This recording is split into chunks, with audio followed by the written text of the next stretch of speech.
This week on the show, we have trip reports from the Essen Hackathon and BSD Cambridge, call for testing for two things, the ZFS native encryption and UFS trim consolidation.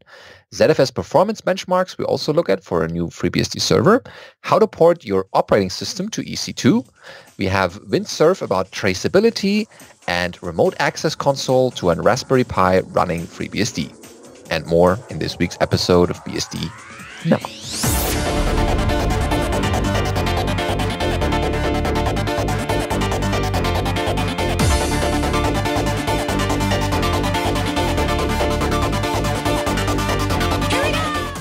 BSD Now, episode 260, Hacking Tour of Europe, recorded on the 22nd of August 2018. Hello, I'm your host, Benedikt Reuschling. And I'm Alan Jude. And we have had a bit of back recording. You probably noticed that we weren't coming up with the latest stuff in that week, but we had pre-recordings, but now we're back, and we have a lot of exciting things to talk about, stuff that we were involved in. Speaking of that, we have headlines, of course, which are about these things. So there was the Essen Hackathon and 2018 BSDCam close together. So we thought we put them in all big, in one big reporting item, so that you can nicely see how I did them as all one big trip, which was better, but not as beneficial for air miles. But Alan was around in a lot of places. I was just in Germany, where already that's not a trip for me basically, and just BSDCam in London. No, not in London. Of course, not in London. Cambridge. But Alan had more visits in between, but one thing after the other. So what started was 2 weeks ago. I picked up Alan, who came over to Frankfurt Airport, and I picked him up there in the morning. 2 weeks ago. Tomorrow. So we're recording this Wednesday the 22nd. But on Thursday the 9th, I got on an airplane and then flew overnight and landed in Frankfurt at like 6-something in the morning. Did the customs and immigration rigmarole and so on. And then sat down and relaxed for a little bit while I waited for Benedikt in our train. And then Benedikt showed up and we met up and hung out for a few bits. And then caught our train from Frankfurt to Essen. Mm-hmm.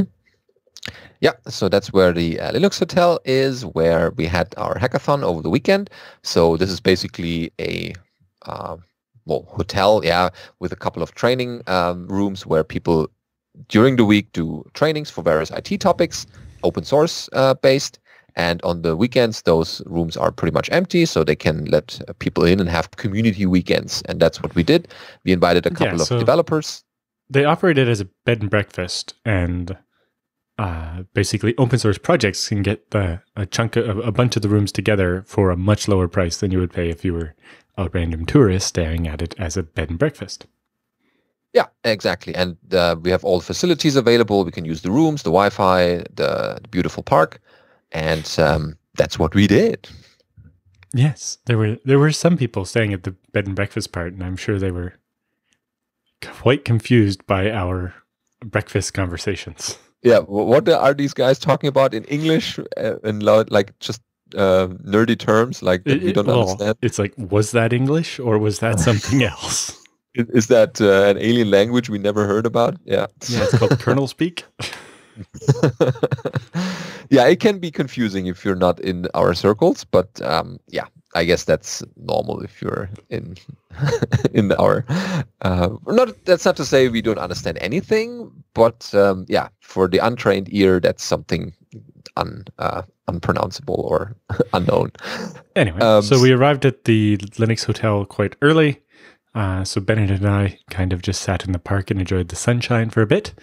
And then once we had a quorum of people, we walked into town and got some lunch.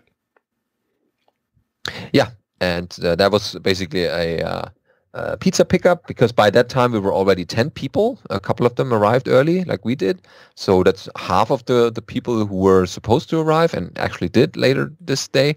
And that was great already having such a number of people around. And immediately we started talking BSD things, of course.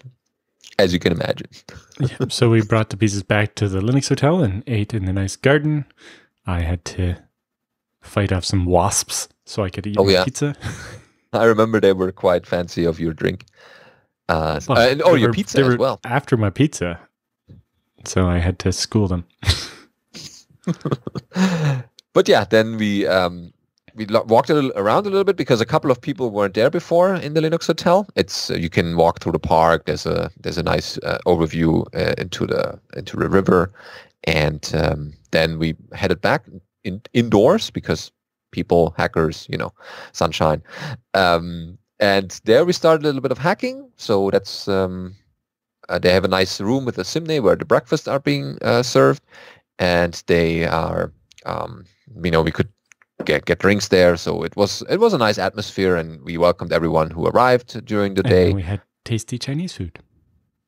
Yeah, that's what we ordered takeout, and we decided to order a little bit of everything so that so we started a nice buffet there so people could pick and choose what they liked. Especially we also had a couple of vegetarians there, so we had to cater to those as well. But that worked fine. Everyone was happy, I guess. And then most people retreated into their rooms because they were tired from traveling. But I almost face planted before dinner. Yeah, Alan was still fighting. I think I had been awake for 30 hours straight at that point. Don't blame me. Brad Davis was also early to go to bed, but that was fine. I heard from Sevan that he would be staying up until 1 a.m. in the morning, but he was just a different time zone. He just have to cover for an hour of he's changed 1 hour of time zones, not 6. That's quite different, yeah. So Saturday, we all gathered up in one of the seminar rooms, and we basically did a quick round of introductions and then got to work. I worked on mostly the tooling to get the SSL trust roots into the FreeBSD-based system, and looking at a weird ZFS scrub issue where it would report 200% completion. That's a bit too much, yeah. So I figured out we have a hypothesis about what's going wrong, but not a solution yet. Have to play with that still. It's weird because I don't remember seeing that problem on a previous version of that. So I'm not sure when the problem got introduced. I have to dig and bisect some more. But it's been fixed now, right? In head, at least. There's a commit. Possibly? I don't know. Somebody proposed an awful hack, and I hope that's not what got committed. I haven't been able to keep up. I'm still way behind. Yeah, we'll probably report on this again in the future if it's coming up again, or someone asks us in the feedback question. Someone trips over it. But yeah, that was one thing. So other people also started small groups to discuss libIOCage, for example. They did some man page work, I hear, in the adjacent room. And some people did ports, some people did PR work, so they fixed some PRs and did some commits of their own that they were working on or brought with them to finish there. So that was exactly what this hackathon was about, to less talk, more action, although you could talk, of course, and coordinate, but it was basically focusing more on people getting stuff done and committed and making some kind of impact. And even though I had planned for something, I couldn't get to it because, I was kind of the organizer and helped here and there a little bit. So I had to organize food and stuff so that people didn't get hungry in there. So just provide enough fuel for hackers to continue hacking. And in the evening of the Saturday, we had planned a barbecue. Luckily, we had help to organize this. I mean, we had to buy things and people had to operate the barbecue in the first place and start a fire and all these things. That's a bit much for a single person, so I'm glad I had help. So thanks for that from some of the hackers. And everyone enjoyed in the evening a nice barbecue in the park, which was great because the weather was fine, not too hot, not too cold. And that was also a nice way of finishing up and adding more spice to it by talking to each other and having a good time. So, and then on Sunday, we had that's our last day, but most people pretty much packed up their luggage in the morning and stored it in the seminar room where we were. and we basically continued hacking in the morning, and then after lunch, or at lunchtime, we had a nice group event at a local restaurant.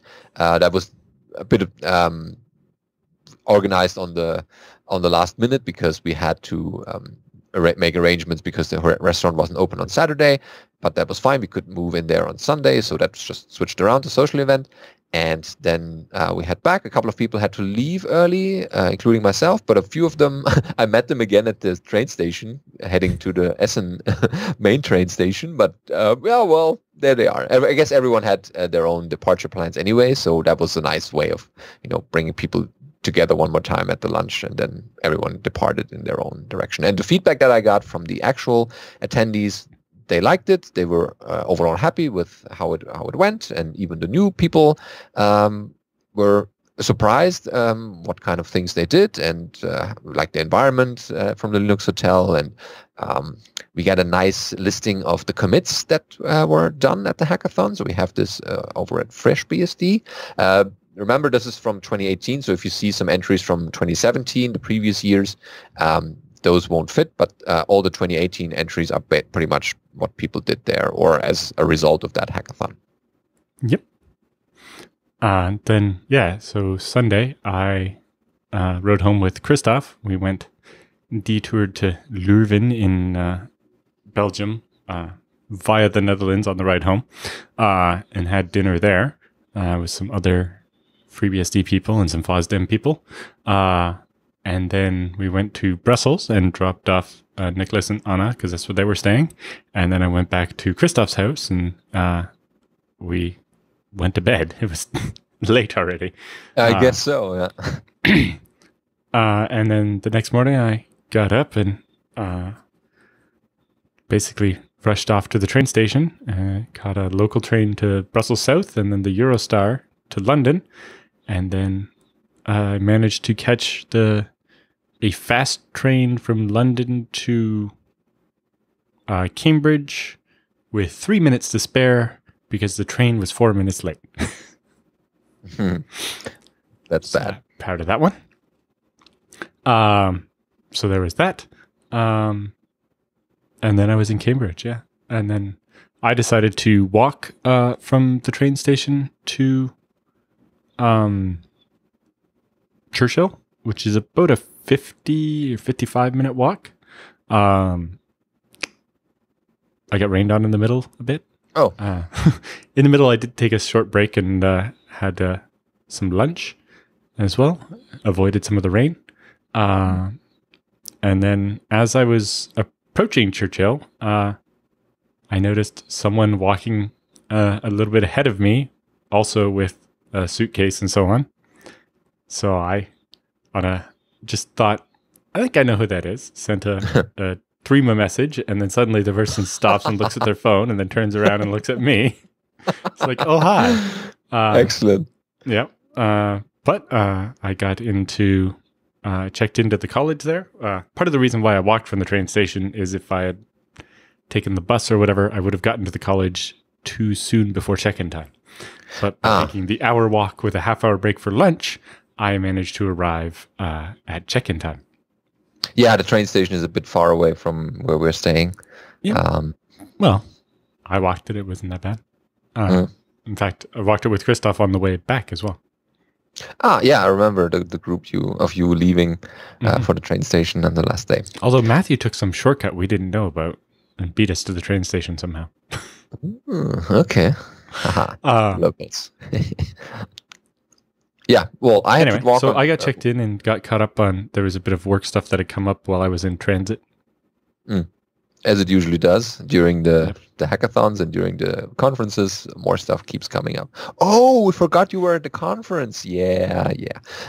Well, I was heading back on Sunday from the hackathon to work because I had to work on Monday, but I'm a bit short on holiday time, but that's okay.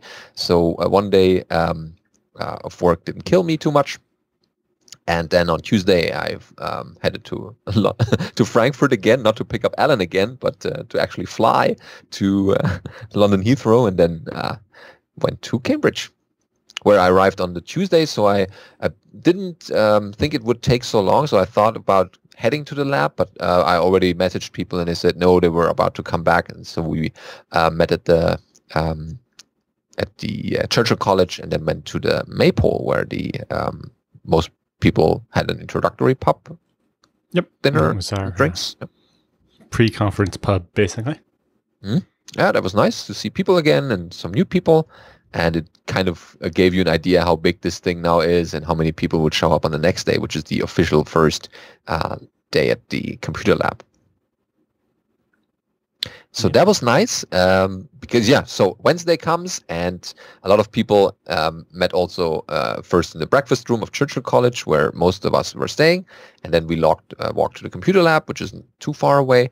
And then we went into our usual room where we typically gather to welcome everyone and made introductions.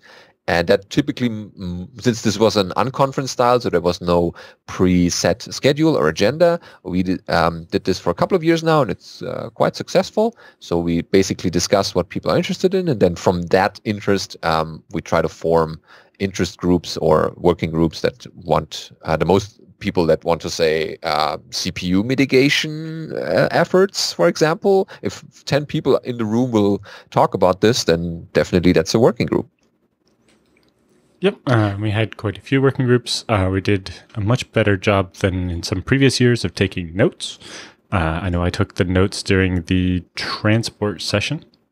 And some other people took notes during the storage session because I was, busy talking. Yeah, it's good if the person who leads a group doesn't have to do the notes because then the moderation is a bit off. That's at least what I would think. Yep. It would slow things down. Yeah. But someone is there with a laptop open anyway and is typically happy to not directly or not too much interact with, but people are also happy to take notes. So that was done. And we have a bunch of notes created for each session. So I guess people who weren't there can gather what we talked about and hopefully get something out of it and maybe contribute something if they're interested in helping out. So I found it very productive this year. Not that the other years were unproductive, but I guess this time we had a lot more drive and energy to get some things moving forward, and that was nice to see. Yeah, I definitely got a lot done, although none of it the things I expected to get done. Yeah, I also had as you do. Commit grinding done in one of the afternoons. There were some sessions that weren't too interesting for me, so I just sat down and grinded a couple of commits out that I wanted to do, and then I got into some kind of hacking mode and started grinding out commits, and that was also a kind of a success. And I guess the energy in the room helped a little bit with all the other people around.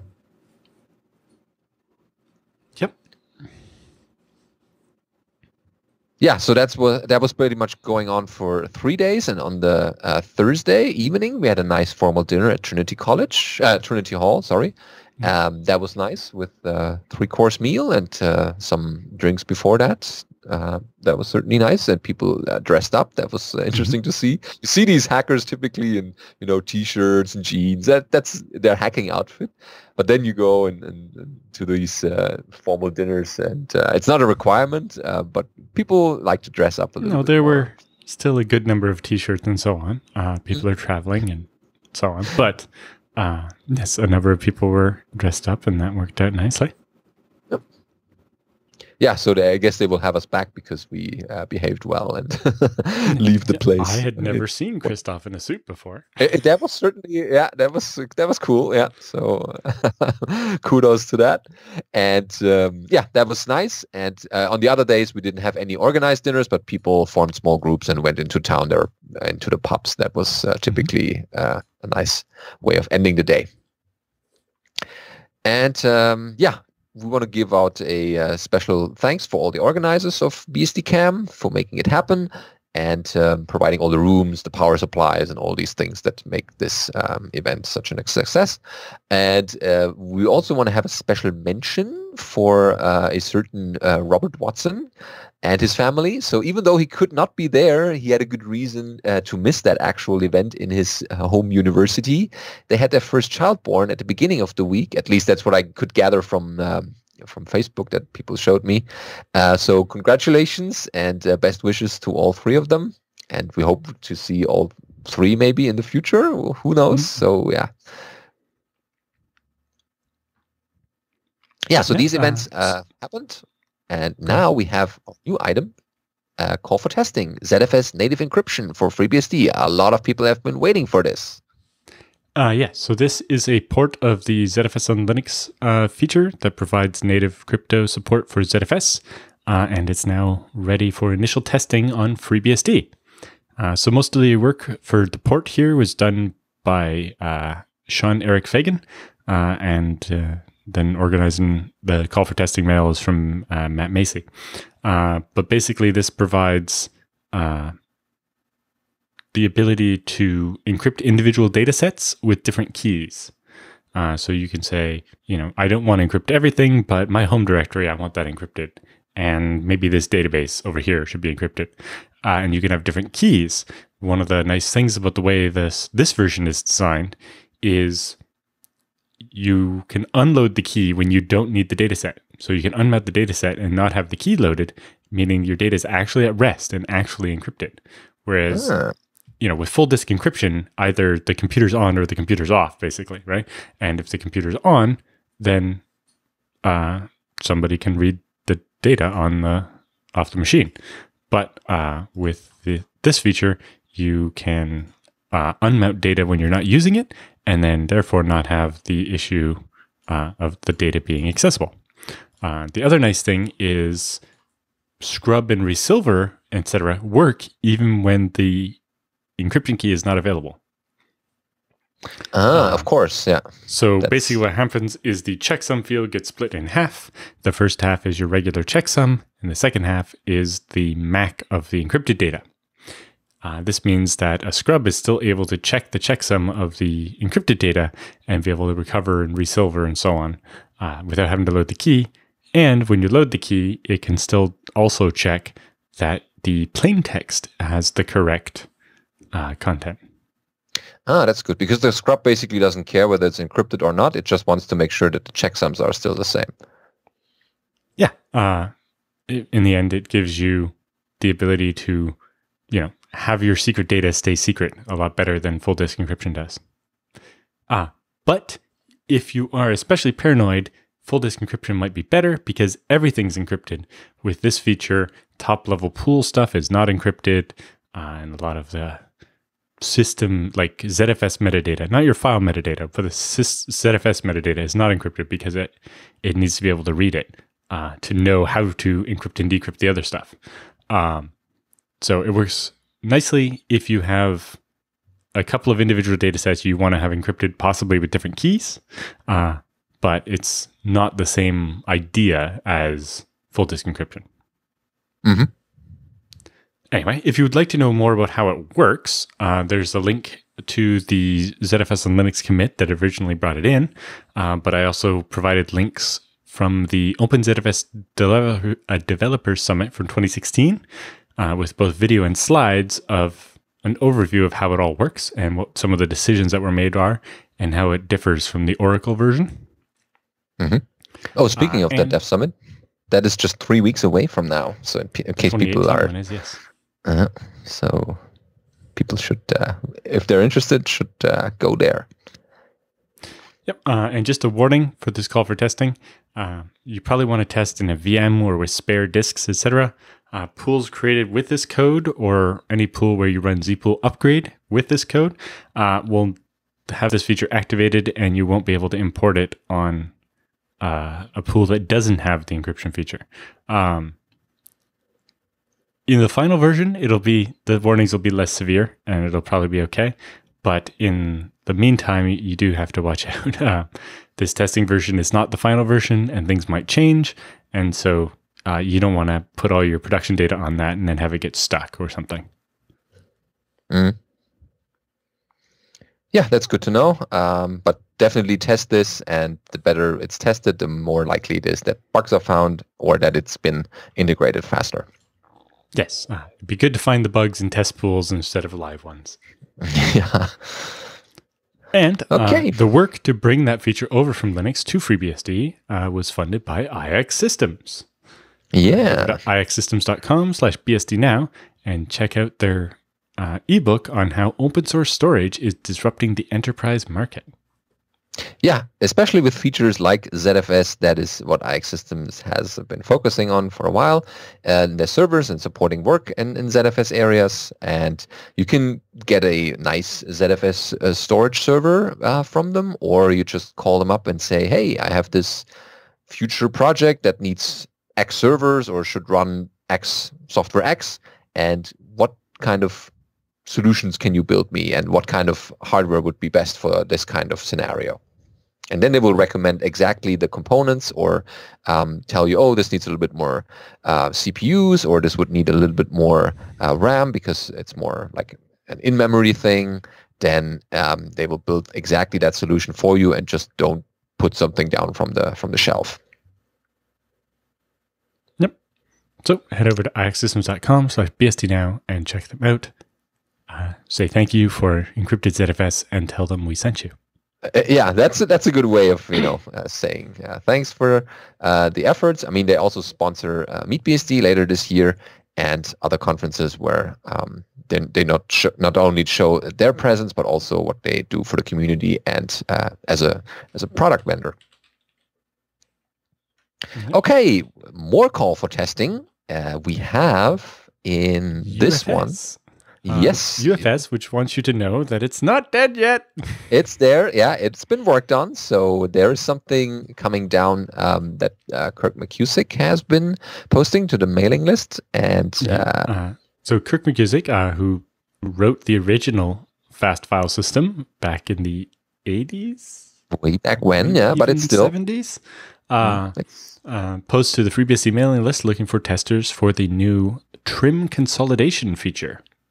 So when deleting files on a file system that is stored on flash-based solid-state disk drives, the file system notifies the underlying device of which blocks are no longer in use so that the wear leveling and so on can do its job.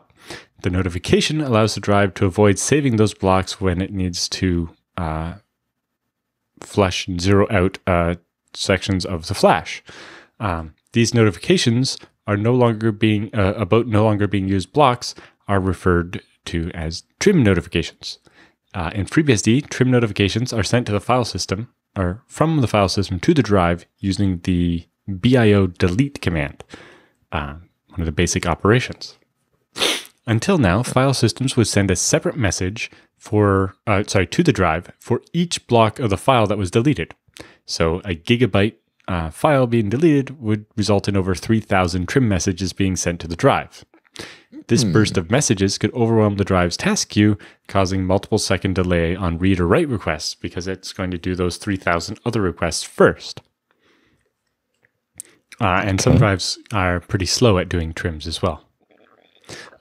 So this implementation collects runs of contiguous blocks in a file and then consolidates those into a single biodelete command. So the biodelete describes a range of blocks, a contiguous range of blocks, as a single large block and asks for it to be deleted. This way, each gigabyte of a file can result in just a couple of biodelete commands, and typically that'll finish a lot faster.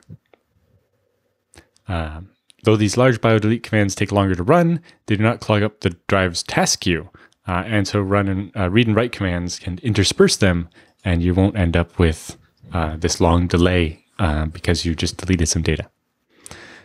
So while this feature has been thoroughly tested and reviewed, it has been added to the tree disabled by default. So we need people to test this ahead of the upcoming 12.0 release so that we can enable it by default. So if you have a machine that you can test this on, set vfs.ffs.do_trim_cons for enable trim consolidation. Users are encouraged to test it. If no problems arise, we'll consider requesting that it be enabled by default in 12. The support is off by default, but they're hoping to get enough testing that A, it works, and B, that it's helpful. And we'd have to have that testing completed by about less than a month from now in order to have it finished in time for the branching of 12.0. Great. So just set the sysctl and it'll begin. I have a link in the show notes to a second post, which has patches that add additional statistics. So you can see how big of a difference the changes are actually making. So it'll show, I consolidated these 100 trims into one single trim and so on. Also, if you use the gstat command, which finds Geli stats and normally shows, queued operations, read and writes per second, and how long each of those is taking and so on. If you use the -d flag, it'll add an additional set of columns for the number of deletes per second, the megabytes per second being deleted, and how long each operation is taking on average in milliseconds.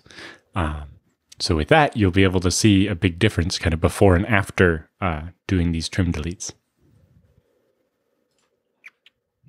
Okay, excellent. Yeah, so people who are still using UFS in their embedded devices can now make use of that, because embedded devices typically are using SSDs for various reasons.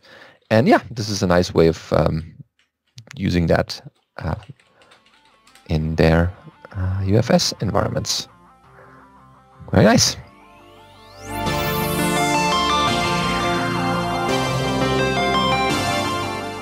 So, time for news roundup this week. We have exciting news about ZFS performance benchmarking that might be interesting to a couple of people out there. So, Alan, take it away.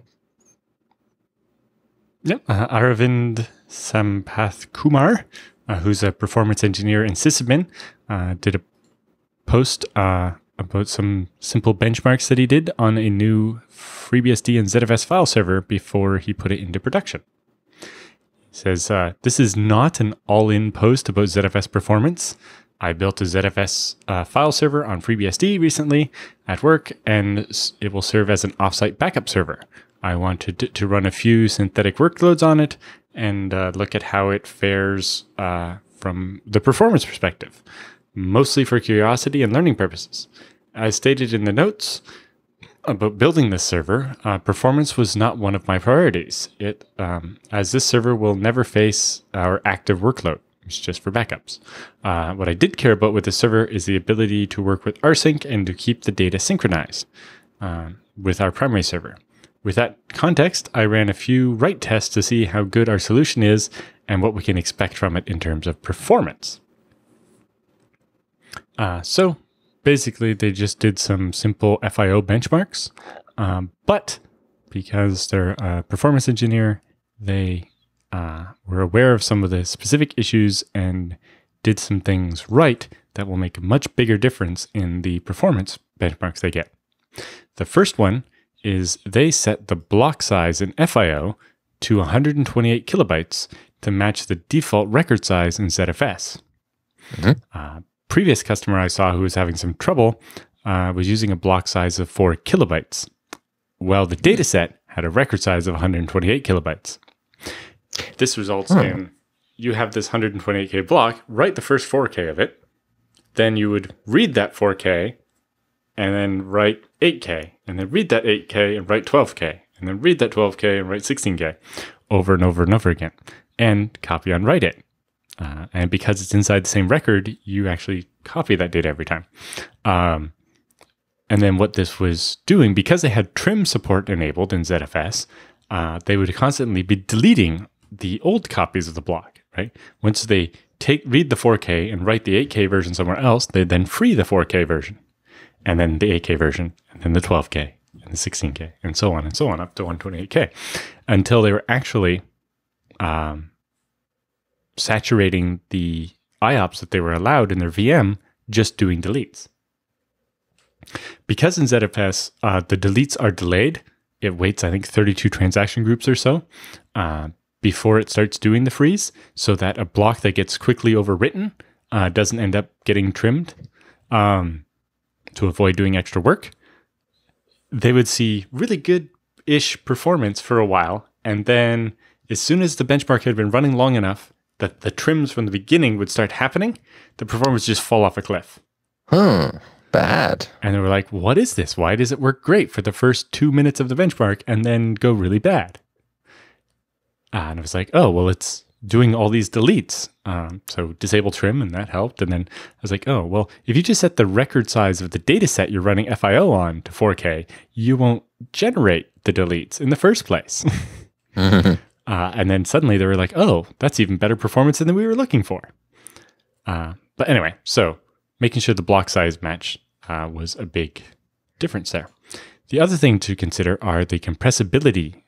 A lot of the benchmarks tool will just write all zeros. Well, ZFS will see that and be like, oh, all zeros. I recognize that pattern. And it will write a whole instead of the data. So it just says, I know that that whole range is all zeros. So it just keeps track of that in metadata, and you end up not writing any data to the disk. Well, you can write no data to the disk really, really fast. And then get benchmark numbers that you could never replicate under real workloads. Yeah, because it's synthetic. Right. So in the case of FIO, it doesn't quite do that. If you set to use 100% compressible, it just writes a certain string over and over again. In this case, dead beef, because you can do that in hex. And that's a configuration option. So if you write 2 megabytes of dead beef, ZFS will compress that down to about 165 kilobytes. So you can write a lot of that to the disk per second because you're going to only have to write 165 kilobytes for every 2 megabytes of data. So you can turn that off and write random data that won't compress, and then you'll get very different performance numbers. Then they also looked at the number of concurrent FIO processes you use and how that affects performance. So once you consider compression and so on, so now with 0% compressible data, a single thread writing a 128 gigabyte file wrote about 1600 megabytes per second, as you can see here. Yeah. And the latency of each write was about 45 microseconds. That's quite good. And as soon as you use 2 processes instead of 1, then they were up to about 2600 megabytes a second with a latency of only 61 microseconds. Okay. And then adding additional processes beyond that didn't seem to make much of a performance improvement, but did see the latency go up. I think part of that is the default tuning in ZFS is you're allowed up to 4 gigabytes of dirty data. In this particular system, they have 768 gigs of RAM, which is a lot. So they can probably tune that number a bit higher and have eked out quite a bit more performance. So there's this graph. So when the dirty data buffer, that 4 gigabytes, is 30% or less full, there's no pushback. ZFS will just take the data and write as fast as possible, or it'll read the data. It'll take the data from the application as fast as it can. Once that is more than 30% full, ZFS slowly starts pushing back. It sleeps a little bit before returning each of those write calls, so that it slowly slows the application down, because if the dirty data is building up, then the disks aren't able to keep up. And so it's going to push back on the application, so the application knows not to just fill the system's memory with dirty data, that the disks are never going to be at a rate the disks will never be able to keep up with. And then, so that graph kind of scales up until it gets to, I think it's 60 or 80%. And at that point, it actually starts pushing back really hard and telling the application, hey, I can't take more data than that. Because they're doing 2600 plus megabytes per second here, and the buffer is only 4 gigabytes, increasing that buffer might make a big difference in the latency numbers here. And because the total throughput of the disk they have probably can do more than that, and so they could level out that latency curve quite a bit with just a little bit of tuning. Yeah, it's certainly interesting to look at these numbers, and they're nicely put into tables and rendered graphs, so you can compare them. And then they did the same test, but with 50% compressible data, and they saw about the same performance as the completely compressible data. Or sorry, the completely uncompressible data, with just a little bit of increase in latency. That was kind of interesting because I would have expected a bit more speed boost from the compression, but I don't know what 50% compressible actually comes out to as far as what ZFS's LZ4 can do for compression. Then lastly, they do the test with compressible data, in which case a single thread can do about 2,500 megabytes per second with the 44 microseconds of latency. And two threads could do about 4,600 megabytes a second. And then once they get up to four threads, they're already looking at like over 6,400 megabytes a second. And even with the maximum, or even with running with 9 processes, the latency topped out at 168 microseconds instead of over 400, the uncompressible data. But again, this is because the disks are able to keep up better, because while you're writing 6,400 megabytes per second of logical data, you're compressing that data quite a bit. And so you're actually writing less data to the disk. And so the disks are more able to keep up because you're writing less data. Makes sense, yeah. So he says, if the data is highly compressible, ZFS munches it much faster because there are fewer disk writes and so on. So we can say, if we look at, say, 4 processes, because that's about the sweet spot here, uncompressible data did about 2,800 megabytes a second. Somewhat compressible data, oddly, was lower at only 2,100 megabytes a second and higher latency. That one might be worth some investigating as what was going on there. And then lastly, very compressible data was doing more than double the throughput at like half the latency. Okay.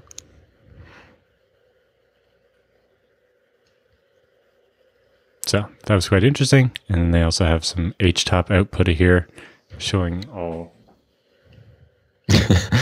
a lot of 40 cores. So it's a 10 core processor with 20 threads, and there are 2 sockets worth of it.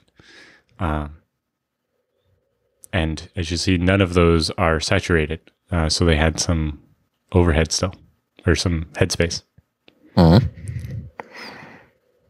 So in conclusion, they say it was fun looking at the performance of a ZFS server in the context that it would be used in. I'm amazed particularly by how ZFS handles compressible data with ease. At some point, it should become the default. Actually, I think it is the default. All right. I guess it's not actually the default in ZFS, but on FreeBSD, if you use the installer, that is turned on by default. Yeah. Knowing that the system I built exceeds performance goals is always good. Hopefully these notes help others look into it. One other particular note they had was that as long as they were doing over 1,200 megabytes a second, they didn't care because they only had a 10 gigabit network connection to their backup server. Yeah, and so that's their next bottleneck. As long as it could do 1,200 megabytes a second, that's fine.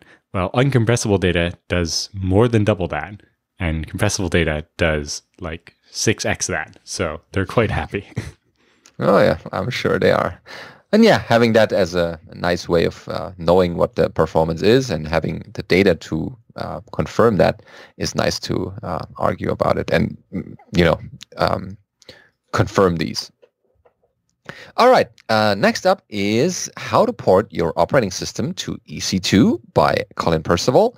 And his personal blog, he's been reflecting on his FreeBSD on EC2 maintainership efforts in recent years, and that's what we're about to cover here. So he writes, I've been the maintainer of the FreeBSD EC2 platform for about 7.5 years now. Oh, wow, has it been that long? And as far as running things in virtual machine goes, that remains the only operating system and the only cloud which he is working on. So that said, from time to time, he gets questions from people who want to port other operating systems into EC2. And being a member of the open source community, he does not, or he does his best actually to help. He realized a few days ago that rather than replying to emails one by one, it would be more efficient to post something publicly. So for the benefit of dozens or so people who want to port operating systems to run in EC2, and the curiosity of maybe 1,000 more people who use EC2 and the millions of BSD Now listeners, but will never build AMIs themselves, here's a rough guide to building EC2 images. So, but before we can talk about building these images, there are a couple of things you need.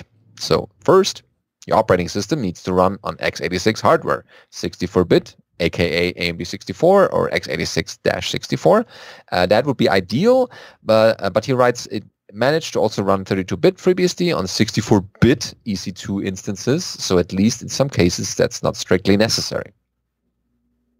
Next up, you almost certainly want to have drivers for the Zen block devices for all the pre-Nitro EC2 instance or the NVMe disks that they now have. The recent ones have those.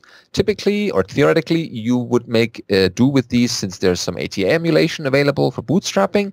But if you want to do any disk I/O after the kernel finishes booting, you'll want to have a disk driver because otherwise your performance plummets.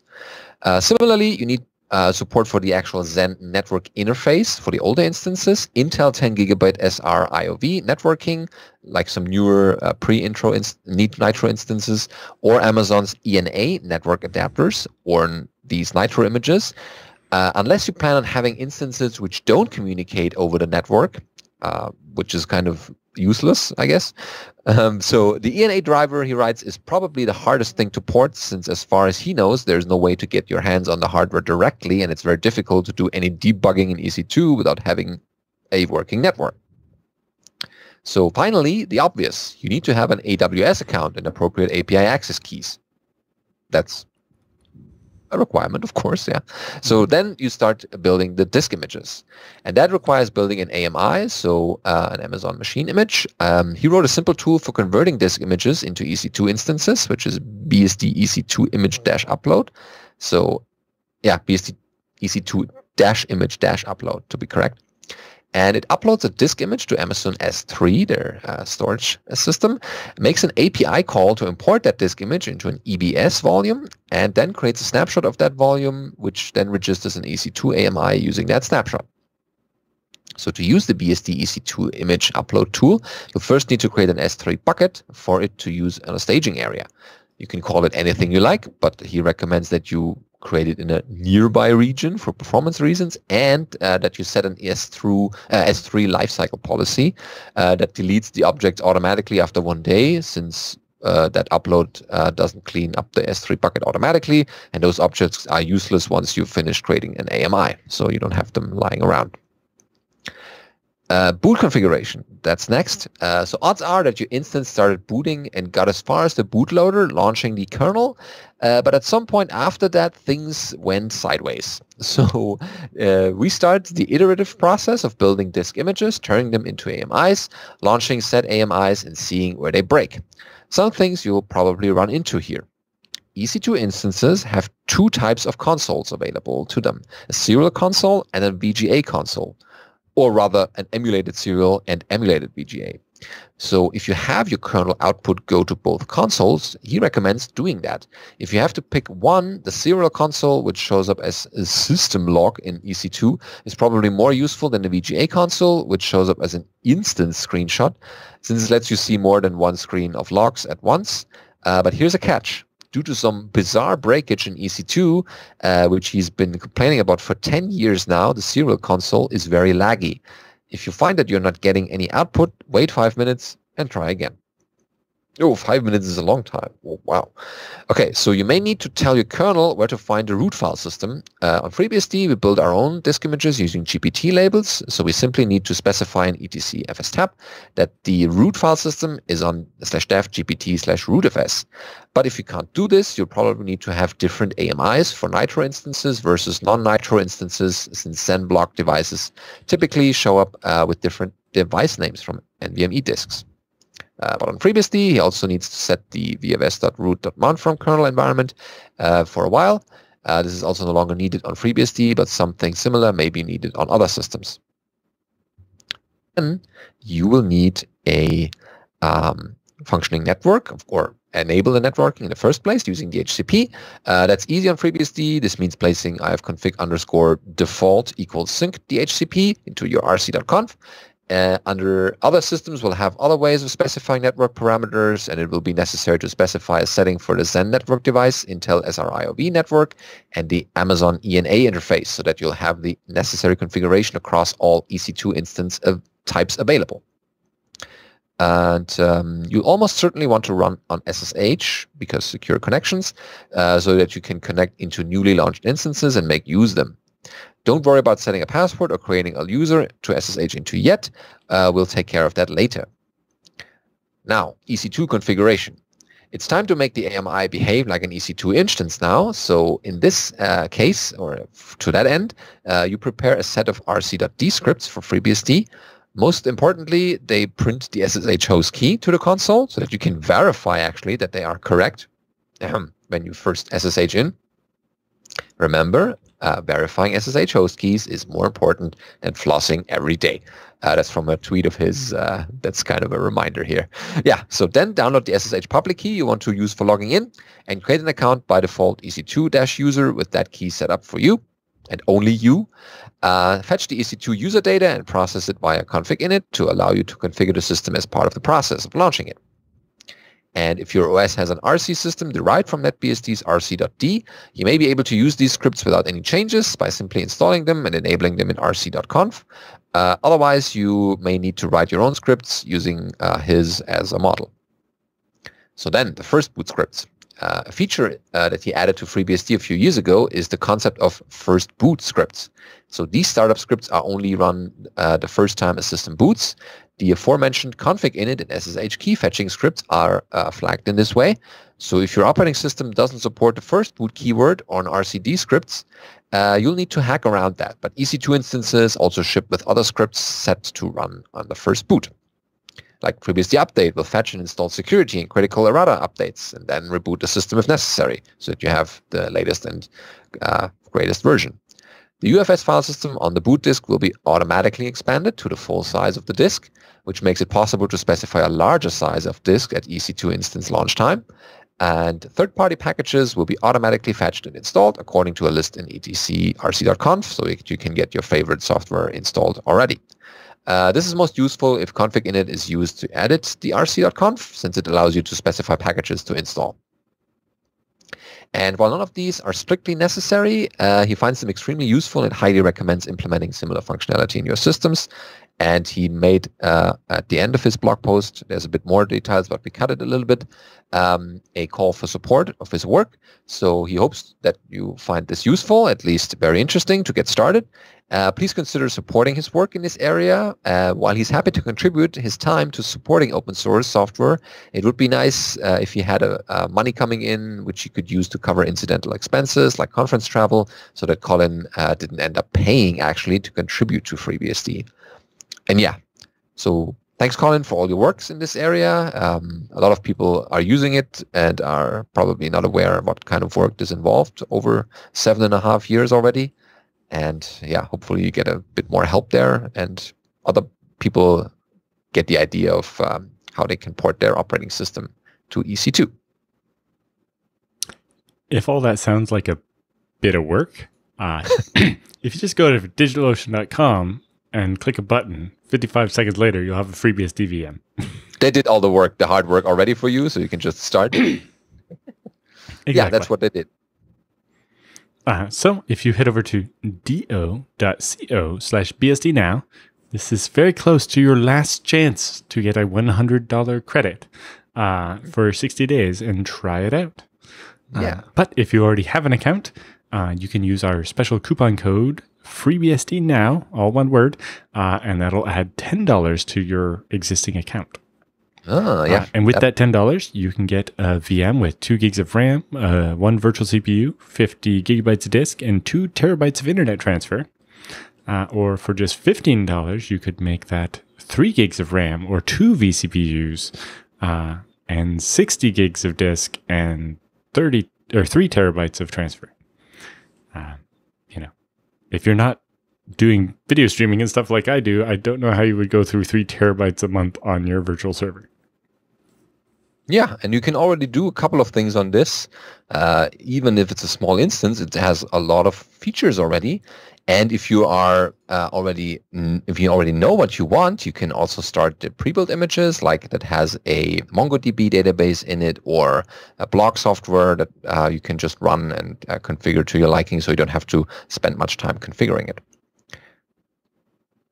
There's monitoring available, so you can see how your CPUs and your traffic is looking like for each instance. They have cloud firewalls, they have private networking available, a lot of managing functionality like team features, so you can have multiple people manage this virtual machine without giving the individual people access to who can see the bills. So that's also nice if you have a team of people who should take care of a VM. And there's much more. Check out DigitalOcean and you can find a lot of things that you might like. So next up, we have traceability by Vint Cerf, none other, in the communications of the ACM. So we thought we'd share it. So, who are you going to believe but the guy who helped invent TCP/IP, right? Yeah, people should know who he is, yeah. Yeah, so this is an article from the August issue of the Communications of the ACM about some recent issues that have come up on the internet. So he says, at a recent workshop on cybersecurity in the UK, a primary topic of consideration was how to preserve the freedom and openness of the internet, while at the same time protecting against the harmful behaviors that have emerged in the global medium.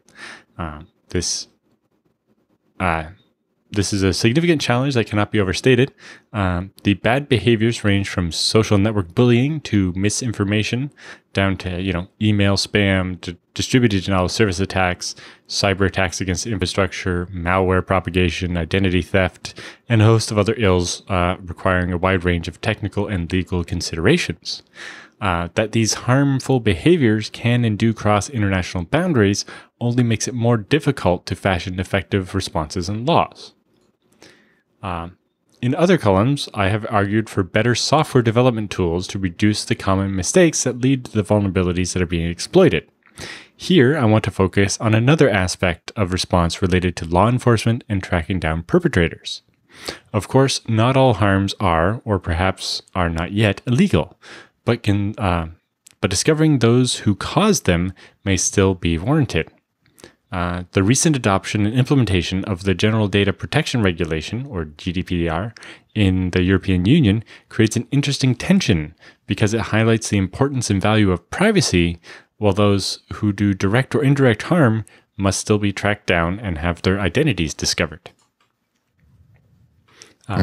In passing, I mentioned that cryptography has sometimes been blamed for protecting the identity or actions of criminals, but it is also a tool for protecting privacy.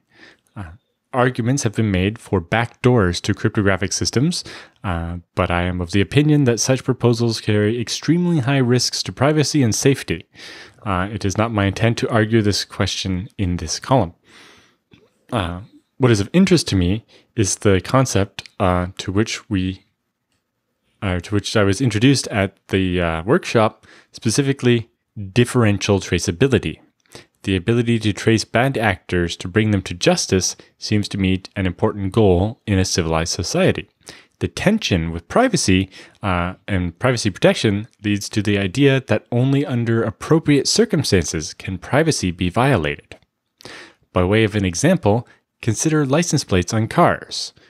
They are usually arbitrary identifiers, and special authority is needed to match them up with the car's owner, unless, of course, they have a vanity plate like mine, Surf's Up. Okay, nice. So this is an example of differential traceability. The police department has the authority to demand ownership information from the Department of Motor Vehicles that issued the license plate. Ordinary citizens do not have this authority. Of course, we get in, this isn't from the article, we get into the problem of how easily should the Department of Motor Vehicles give this information to the police? Do the police have to show some probable cause to look up this information? And so on. So it makes sense to have something like differential privacy or differential traceability, but at the same time, the controls in place need to actually make sense. Anyway, continuing. In the internet environment, there are a variety of identifiers associated with users, including corporate users. Domain names, IP addresses, email addresses, public cryptographic keys, and so on are just examples among many others. Some of these identifiers are dynamic and thus ambiguous. For example, IP addresses are not always permanent and may change. For example, temporary IP addresses assigned to Wi-Fi hotspots, or may be ambiguous in this case of network address translation, where there are many users behind that one IP address. Information about the time of assignment and the party to whom the IP address was assigned may be needed to actually identify an individual user.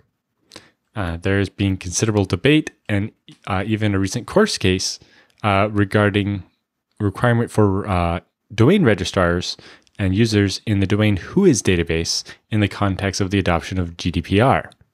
If we are to accomplish the simultaneous objectives of protecting privacy while apprehending those engaged in harmful or criminal behavior on the internet, we must find some balance between conflicting but desirable outcomes of privacy and traceability. This suggests to me that the notion of traceability under internationally agreed circumstances, that is, differential traceability, may be a fruitful concept to explore.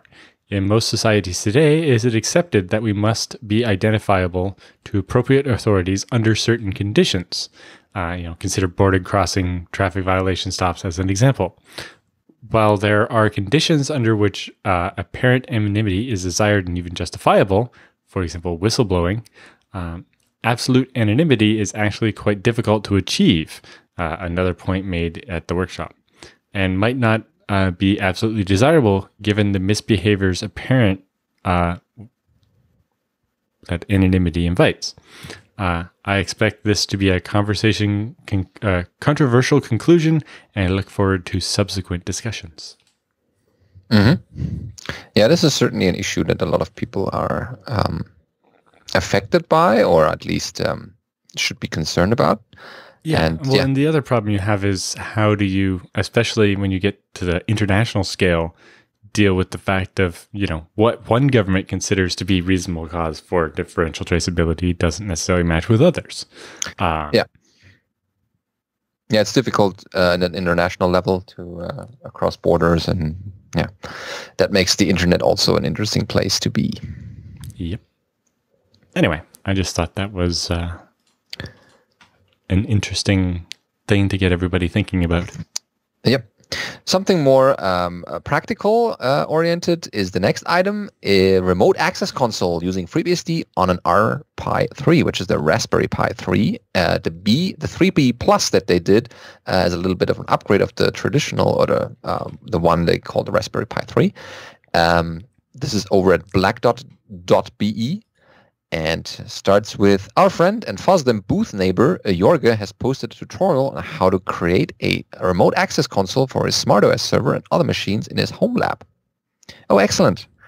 And that will, so the parts for this are the Raspberry Pi 3B Plus, Navolabs Micro PoE hat, the FT4232H based USB to RS232 adapter 4x or 4x. Official Raspberry Pi 3 case, that's optional, but keep it safe in a little box here. The heatsink kit is also optional, but the more you put this thing into work, it would help having a heatsink there. USB to TTL adapter, also optional, and a SanDisk 16GB microSD. Of course, it can be any other microSD, but the SanDisk ones are pretty good in reading and writing, and also in longevity. At least I used the same, and I had no problem so far. So back to the article. For the software, he ended up with using Conserver. Below is a very brief tutorial on how to set everything up. He assumes you have basic Unix skills, and here goes. Get an RPi 3 image, make some minor modifications for RPi 3 Plus, and write it to the USB stick. The default images we have are for the RPi 3, not the 3B Plus. So we had to replace the device tree and some U-boot stuff in the image. Mm-hmm. Hopefully that'll be resolved soon, though. Yep. There's work in progress, always. in this part. Configure the RPi3 on the, load the MUGE Ethernet driver, load the USB serial support into the image, load the FTDI driver, then enable SSHD and conserver, configure conserver so that multiple people can watch this session in if need be, then set up the log rotation. So you can see he's got a example of the config file here. You can see he's got it connected to his switch via serial, his SmartOS node via serial, one of his compute nodes via IPMI, another node via serial, another node via IPMI, and so on. And you're up and running this way, and the config should get you started. And as a small bonus script, he wrote, turn on the second LED on the RPi once the system is booted so that you know that it's there. It will then blink the LED if someone is connected to any of the consoles. So it's a nice little visual feedback here. And there's a follow-up post with some additional tips that we also put in the show notes for you if you are really into this kind of Raspberry Piing. Yeah, great. I will probably adapt some of this because the Raspberry Pi 3 that I have at work is chugging along nicely, but it needs a bit of upgrades.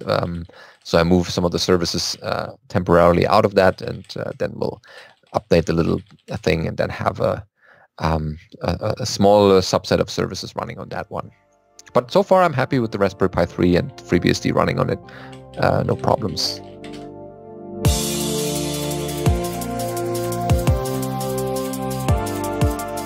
So, time for the BC Bits this week. We have the annual penguin races that we thought we should share with you because it's funny, because it mentions BSD. This is a little comic here. Yeah, it's a little comic, and there's two penguins, and the first one asks, who do we have this year for the annual penguin race? And the second one says, we have invited the best runners of all time. So our runners are Ubuntu, CentOS, Dev1, Arch Linux, and Debian. And then a little bit of mail kind of flies out of the corner. And they say, yep. And I don't see OpenBSD among the runners. And they say, about that, we just received a letter from OpenBSD. OpenBSD asserts this race is not safe and thus declines to participate. Again, says the other penguin. Yeah, we thought this would be... Yeah. OpenBSD isn't a fan of race conditions. Yeah, so no, we're not getting into that race. Yeah. Very nice. Found that amusing, so.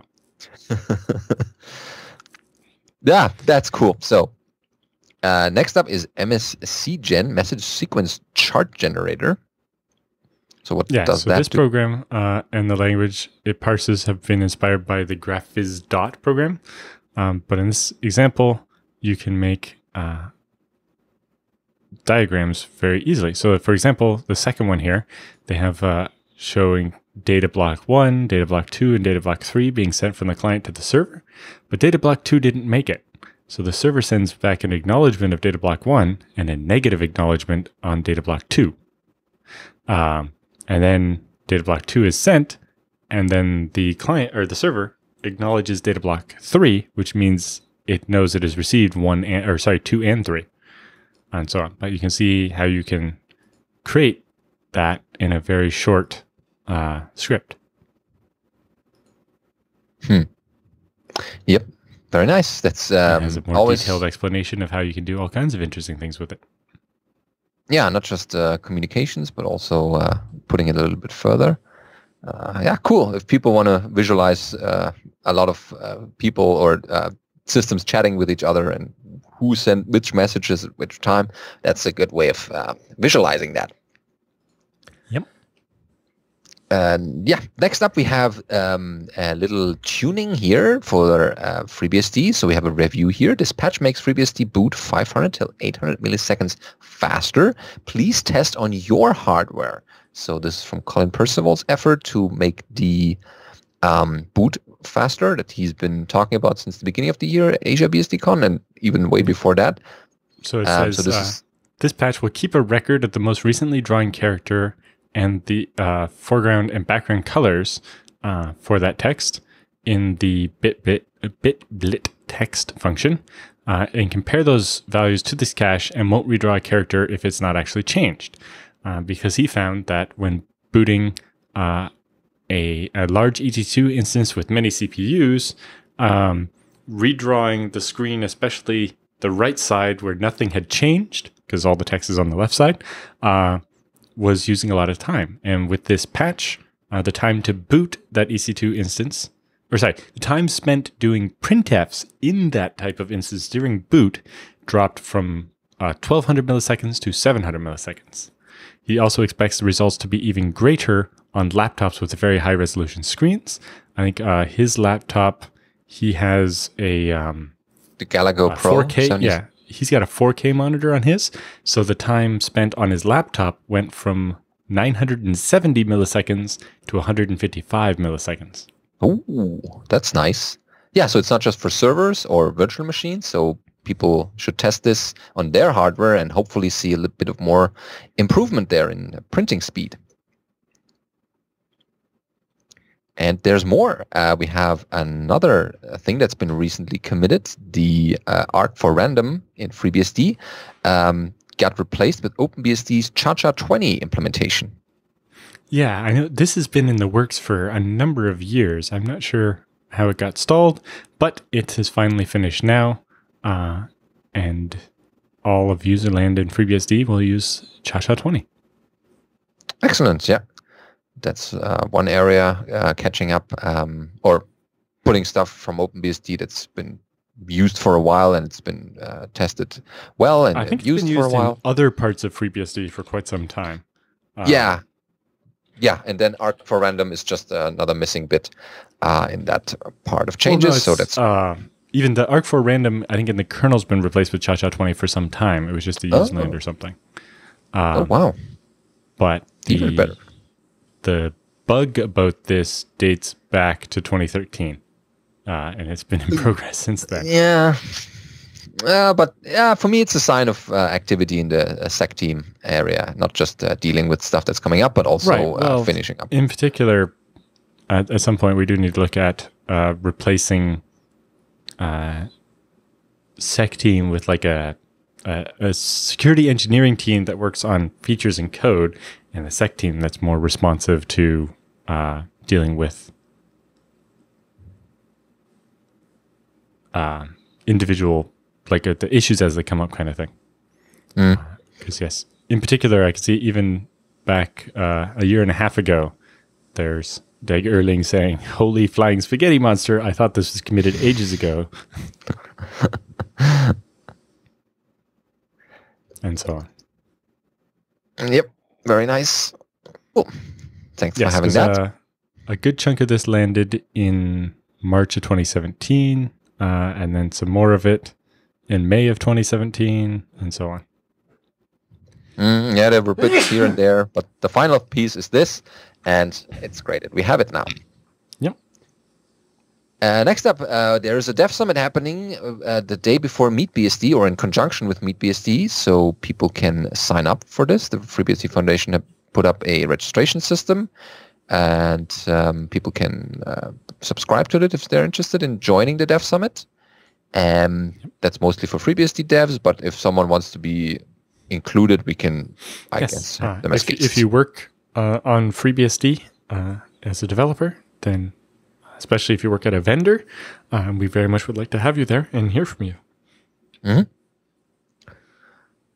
And last but not least, we have news from Michael W. Lucas, ever busy promoting his writing work. Of course, that's a good thing to have. More people know about his books, whether they're fiction or nonfiction. So he did a podcast recently, an interview, and that's what he blogged about this. Apparently, August 2018 is Shamelessly Shill Yourself Month, he writes. I appeared on the IT in the D podcast last week. There's a link here if you're interested. A fun time was had by all, well, at least by me. And that's the important thing, right? We talked about my books, Decades of IT, SSH, Ed, and general nerdery. So he worked with Dave and Bob almost 20 years ago. Somehow they'd forgot just how painful it was to work with him and invited him to the show. And if you think he's being self-deprecating here, the Michael Lucas Oversight Committee was an integral part of the company. So some of you require managerial oversight. He needs a freaking team. Really, it's best if he's self-employed. He's nearly not fit for civilized company, that he writes, and finishes with, meanwhile, Bob and Dave went on to try to improve things for technology folks in Detroit. It's like they're being better humans than he is or something. But it's typical Michael Lucas, yeah. So if you're interested in the full podcast, it's linked in his blog post. And yeah, what else is there to say? Buy Michael Lucas books. This week's episode of BSD Now is brought to you by Tarsnap. Head over to tarsnap.com/BSD and start doing your backups. You'll regret it if you don't. Oh, yeah, definitely. Because if you miss backups, then one day you will be, oh, I would have liked to have that file back, and it's not there anymore. But if you have Tarsnap backups, you will have those somewhere in the cloud, but they're encrypted. No one can look at it without the keys, and you're the person who's holding the only key. And yeah, that's what Tarsnap provides for you. It looks at your files, how many you have there and how much gigabyte it would. Then it does deduplication, finding common bits in there, then encrypts them, compresses them so that they're smaller, and then it encrypts them with a local key that only you have, and then sends it out into the Amazon cloud. And that's what Tarsnap gives you. So feedback section, a bit thin this week. So we need more feedback emails. So if you have something you'd like to hear about on the show, if you have a question or a comment or anything, please write in to feedback@bsdnow.tv and let us know what you think. And for your contemplation at BSDCam, a number of different ideas were proposed, but the one that I liked the most, we might just hope to try out soon. So we're considering a new segment to be added to the end of the show to make it skippable, because it might not work so well in audio-only form. But basically, we'd have an about 15-minute segment with a deep dive on a specific topic or subsystem. So some of the initial ideas are actually like the virtual memory subsystem, the scheduler, Capsicum, Geom, other kind of deep technology bits of the operating system. So many of those explanations would be accompanied by graphics and stuff that probably wouldn't be very useful on an audio-only version. So that's why we're looking at putting it at the end so that you can skip it if you're in the car, because probably if you're in the car, 15 minutes of function names and so on is probably not that helpful. Look at that picture. And it's you have to have a very good imagination to figure out what you need. Even without the pictorial part, just a bunch of function names, and it's like this function then calls this function, which does this, and that calls this one. It's probably a lot harder to follow with audio only, especially while commuting or something. Right. But the idea is to basically build up a library of videos on the actual computer sciencey bits of operating system design, and get more of that information out there, especially for students who might become the next kernel developer.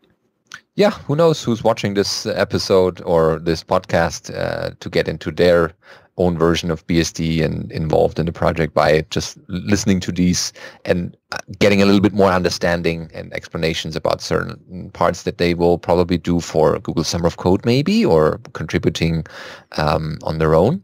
I think it's a little more targeted to like people who are actually trying to do research on into operating system design and so on. But I used a similar video on Matt Aarons did one as part of, I think, Kirk McHugh's set of code reading classes on just like how the whole read and write path of ZFS works from the moment you run the read or write system call in your C application down through when data goes on the disk and back the other way. And I found it extremely useful, and basically having smaller bite-sized versions of that might be very useful. Yep. But again, if you still have feedback, then of course you can also send it to us at the regular email, feedback@bsdnow.tv, and we'll include it in a future episode. Yeah. So if you have what subsystems you would like to learn first, we'd love to hear that. And if you're a developer who'd be willing to make maybe one or more short 15-minute videos walking through a subsystem, that'd also be very useful. I'm hoping I convince a certain developer who gave a presentation, a 45-minute version of some of the data structures of the virtual memory subsystem, to break that up into a couple pieces and do them. Hopefully we can start having that in a couple of months. But in the meantime, it would be very useful to know, A, what parts you would like to see, and B, who would like to volunteer to help make those.